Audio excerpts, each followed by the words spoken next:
un'odide. Salute, hai domande non te lo dite? E i sciuccotti rispondiamo subito.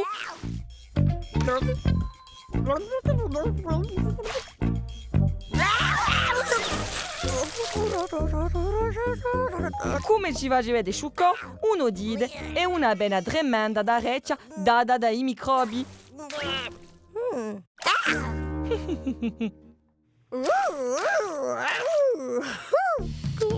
Ti domandi come perché? Temo da spiegare. Ci sono due tipi d'odide. Il primo tocca sta parte guidi l'arecchia. Sto tipo d'odide è colpa di microbi che li viaggiano nell'acqua e i luoghi umidi, come l'arecchia asciugata male. Se li si ficcano nell'arecchia, dopo ci va male. Il secondo tipo d'odide tocca l'arecchia media che tu beri qui.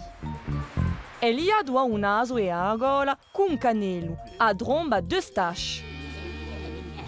Tanto se l'entrano i microbi na gola e un naso per via di a tromba de stache, poi a dia sino all'arecchia e pruga un'odide. I zideli hanno di più odide che i maiò, che ha so tromba de stache e strette abbastanza dritta, così bene vagiule ai microbi d'andare in dell'arecchia media e infettarla.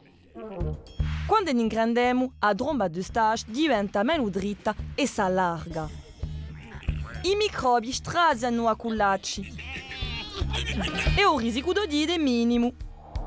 Se tu hai un'odide, il dottore ti darà le medicine per calmare il dolore e aiutarti a guarire se tu ne hai bisogno.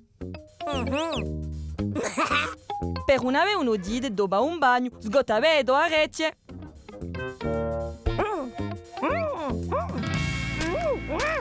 E per rompere i microbi come il gadaro che potrebbero andare in recce, l'acqua di le mani.